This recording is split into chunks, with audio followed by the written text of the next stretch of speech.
1897 का spring America भर में बड़े बदलाव का समय था। देश एक नई सदी की दहलीज पर था, जो इन्वेंशन और प्रोग्रेस के वादों से भरा था। फिर भी फॉर्म्स और टाउन्स के ऊपर विशाल अंधेरे आसमान में कुछ अजीब हो रहा था। ये फुसफुसाहट से शुरू हुआ, फिर कोस्ट टू कोस्ट रिपोर्ट्स के एक कोरस में बदल गया। लोग ऊपर देख रहे थे और ऐसी चीजें देख रहे थे जो वहां नहीं होनी चाहिए थीं। उन्होंने पर्पस और ग्रेस के साथ चलती हुई अजीब रोशनी का वर्णन किया। ये हवा के साथ बेतरतीब ढंग से तैरते हुए बलून्स नहीं थे। विटनेसेस ने दावा किया कि इन ऑब्जेक्ट्स को नेविगेट किया गया था, कंट्रोल किया गया था। यह ग्रेट एयरशिप वेव थी। ये साइटिंग्स छोटे कस्बों की बातचीत और बड़े शहरों के न्यूज़पेपर्स की हेडलाइंस बन गई। उन्होंने विशाल सिगार के आकार के वेसल्स को रात में चुपचाप ग्लाइड करते देखा, कभी-कभी खेतों के ऊपर नीचे मंडराते हुए उनकी शक्तिशाली सर्चलाइट्स अंधेरे को काटती हुई। उस समय का पावर्ड स्टीयरेबल एयरशिप का आइडिया साइंस फिक्शन नोवेल्स की बात था। ये लोग क्या देख रहे थे और ये अविश्वसनीय मशीनें कहां से आईं? आगे बढ़ते हैं। उस समय के एविएशन की स्थिति को समझना बहुत जरूरी है ताकि हम 1897 की एयरशिप साइटिंग से हुए एस्टॉनिशमेंट को ट्रूली ग्रास्प कर सके। उस जमाने में स्काई ज्यादातर खाली था। Birds, clouds, celestial bodies. Aerial travel का सबसे common form hot air balloon था। सिंपल, अनस्टीरेबल, हवा के भरोसे ड्रिफ्टिंग। जो कुछ डिरिजिबल्स मौजूद थे वे एक्सपेरिमेंटल, कम्बरसम और स्लो थे। वे 1897 में रिपोर्ट किए गए manoeuvres, sharp turns, rapid ascent के इनकेपेबल थे। अमेरिकन कॉन्टिनेंट पर high speed rigid craft simply impossible था। किसी भी झात इन्वेंटर या गवर्नमेंट के पास ऐसी मशीनरी नहीं थी। Meanwhile heavier than air flight पीछे था। लैंगली, लिलियनथॉल ग्लाइडर्स और स्टीम पावर्ड मॉडल्स के साथ प्रयोग कर रहे थे। एक सक्सेसफुल, सस्टेन्ड, पावर्ड फ्लाइट तब भी दूर का गोल था। राइट ब्रदर्स को अभी 6 साल थे। फिर भी विटनेसेस ने powerful search lights, propellers, wings, metallic hulls और हाई स्पीड्स डिस्क्राइब की। गैस लैंप्स और स्टीम की दुनिया में इन साइलेंट, सोफिस्टिकेटेड मशीन्स का दिखना किसी और दुनिया के विजिटर जैसा था। यह अजीब फेनोमेनन वेस्ट कोस्ट से शुरू हुआ। Sacramento, San Francisco, dark cigar shaped body और मिस्टीरियस लाइट। कुछ ने हमिंग साउंड्स और ऊपर से आती ह्यूमन लाइक वॉइसेस तक सुनी। विंटर से स्प्रिंग आते आते साइटिंग्स ईस्टवर्ड मूव।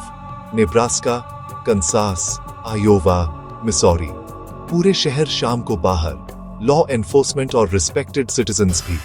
रिपोर्ट्स की शीयर वॉल्यूम ने प्रैंक कहना मुश्किल कर दिया। मिड अप्रैल 1897 क्लाइमेक्स टेक्सास में आया और यही स्टोरी ने एक लेजेंडरी मोड़ लिया। एयरशिप के डिस्क्रिप्शंस में रिमार्केबल कंसिस्टेंसी, लंबा, पतला, अक्सर सिगार जैसा। कई रिपोर्टों ने लंबाई 100 फीट से भी ज्यादा बताई।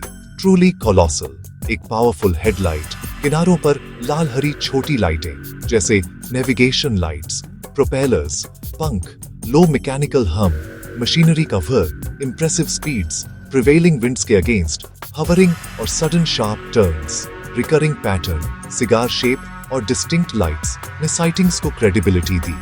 19वीं सदी के लास्ट में न्यूज़पेपर ही main media, airship stories perfect headlines. Competition ने सेंसेशनलिज्म और एग्जैजरेशन को फ्यूल किया, कभी-कभी फैब्रिकेशन तक।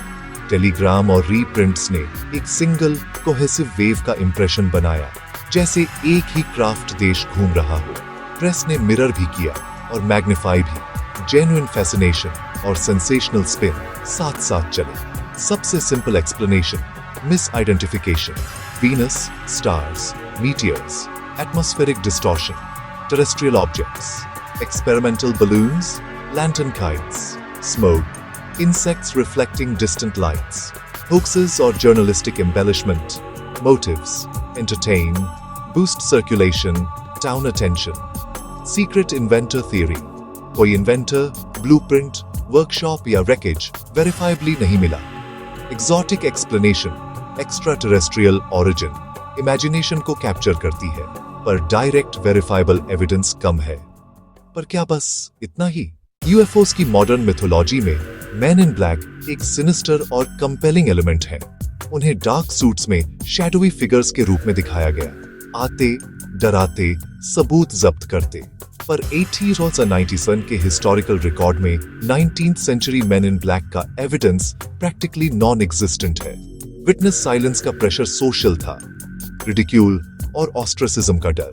एक्स्ट्रॉर्डिनरी क्लेम्स पर लोगों को ड्रंकर्ड्स, प्रैंकस्टर्स या सिंपली मैड कहा जाता। सेल्फ इम्पोज्ड साइलेंस बढ़ा। Men in black narrative largely 20th century का प्रोडक्ट, ग्रे बार्कर वगैरह कोल्ड वॉर एंग्जाइटीज के बीच। आधुनिक आर्किटाइप को रेट्रोएक्टिवली 1897 पर प्रोजेक्ट करना एनाक्रोनिज्म है। ऑरोरा, टेक्सास, 90 अप्रैल 1897, डलास मॉर्निंग न्यूज में सेंसेशनल लेख। क्लेम, एयरशिप जज प्रॉक्टर की विंडमिल से टकराई, ब्रेकेज फैला, पायलट डेड, पायलट को not of this world, unknown hieroglyphics का जिक्र। फिर सेमेट्री में बेरियल। एक ग्रेव ने कहानी को फिजिकल मार्क कर दिया, पर बाद के इन्वेस्टिगेटर्स को सॉलिड एविडेंस कम मिला। 1960s-70s में अनयूजुअल फ्रैगमेंट्स, कुछ ने नॉट ऑफ लोकल ओरिजिन कहा, अन्य ने एल्यूमिनियम बताकर खारिज किया। 1966 में saucer like grave marker report, फिर चोरी, एक्सह्यूमेशन रिक्वेस्ट्स ब्लॉक हुए। Historians, aurora story, likely elaborate hoax, declining town, publicity motive. फिर भी लोर में अमर। अगर यह सब फैब्रिकेशन था, तो लोग रात दर रात क्या देख रहे थे? गर्मियों तक साइटिंग्स बंद, न्यूज़पेपर्स आगे बढ़े, एयरशिप्स हेडलाइंस से हट गए, पर लोकल फोकलोर और मेमोरी में जगह बनी एक इंडेलिबल मार्क। ये मॉडर्न मीडिया एज के पहले नेशन वाइड शेयर्ड मिस्ट्रीज में से एक था।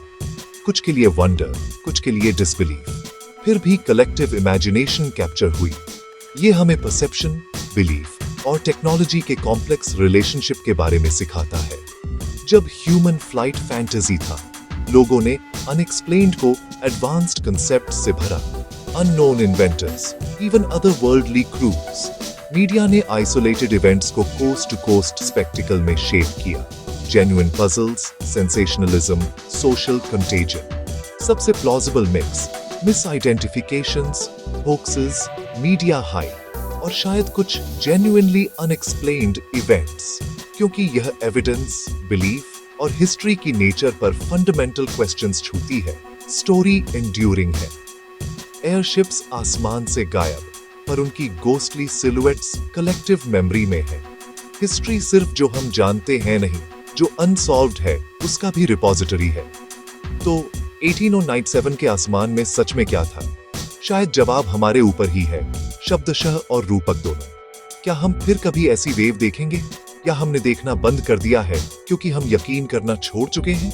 अगर आपको 1896-97 की ग्रेट एयरशिप वेव और मेन इन ब्लैक का ये डीप डाइव पसंद आया, सब्सक्राइब करें, वीडियो को लाइक करें, बेल आइकन दबाइए और कमेंट में बताइए आपके हिसाब से 1897 में लोगों ने सच में क्या देखा। अगली मिस्ट्री में मिलते हैं।